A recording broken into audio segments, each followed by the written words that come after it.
Bonjour à tous, soyez les bienvenus sur 42 TV. Aujourd'hui, je vous amène à Saint-Just-Saint-Rambert avec à mes côtés Annick Flandin. Bonjour. Bonjour. Pendant 3 jours, Saint-Just-Saint-Rambert est la capitale du chocolat et vous êtes la présidente de ce salon. Alors quelques mots sur ce salon qui fête son 20e anniversaire.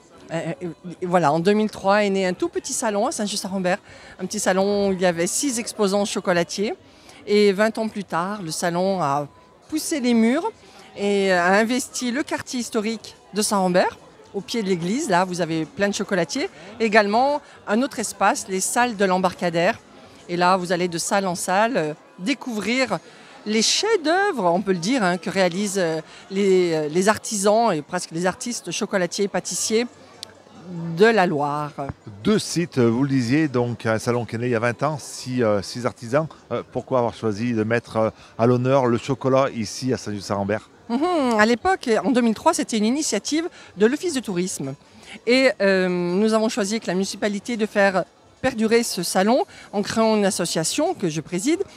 En fait, Saint-Étienne est une terre de chocolatiers.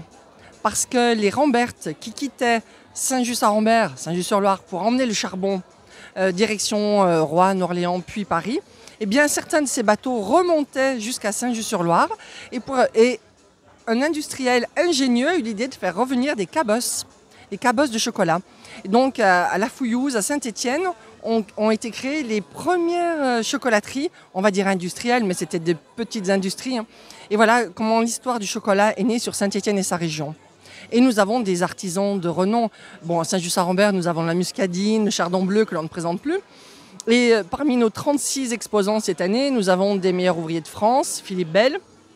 Nous avons des artisans de Montbrison, de Feurs, de Chazelles-sur-Lyon, de Morand-les-Bains, bref, de Lyon, des départements de la Drôme. Les exposants, les professionnels demandent et redemandent à venir à notre salon parce que c'est un salon, enfin, personnellement je ne vais pas vous dire le contraire, mais c'est un salon de qualité qui a une âme et ce sont des artisans mais aussi des artistes qui travaillent le chocolat pour le mettre en valeur. Et c'est un produit noble qui est apprécié par le public et aussi parce que le public aime voir les artisans travailler le chocolat. Donc sur le salon, vous allez voir travailler le chocolat.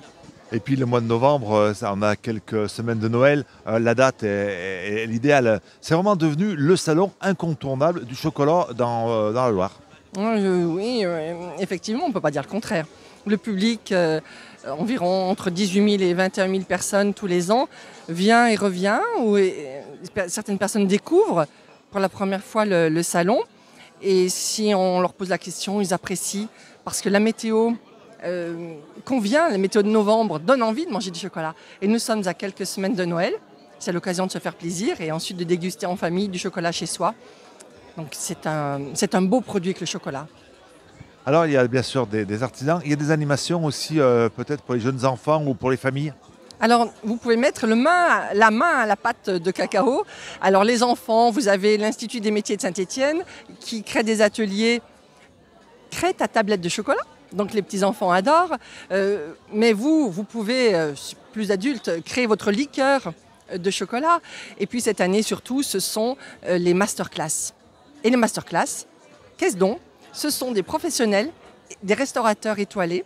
Vous avez le restaurant La Source de Saint-Galmier, Château Blanchard, le Clos Perché, des restaurateurs qui vont travailler le chocolat devant le public lors de ces masterclass samedi et dimanche. Et vous avez des meilleurs ouvriers de France, Philippe Bel bien sûr, Bruno Moncoudiol, vous avez le Chardon Bleu, Olivier Buisson.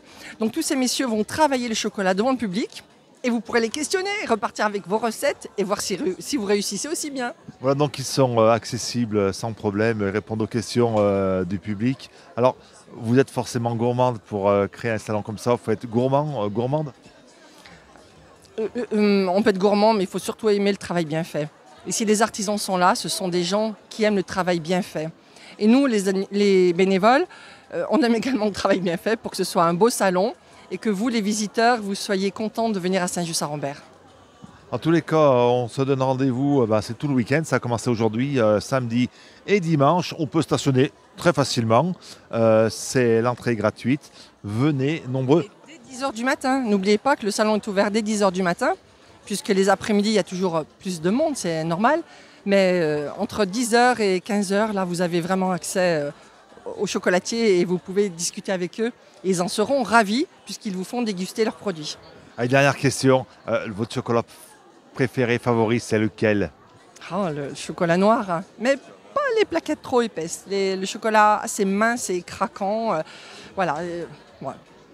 C'est tout chocolat, c'est tout ce week-end. C'est à Saint-Lucin-en-Bert, deux sites, l'Embarcadère et le quartier historique. Merci beaucoup et puis bonne fête, bonne réussite. À très bientôt. Merci et puis à très bientôt sur 42 TV. Ciao, bye bye.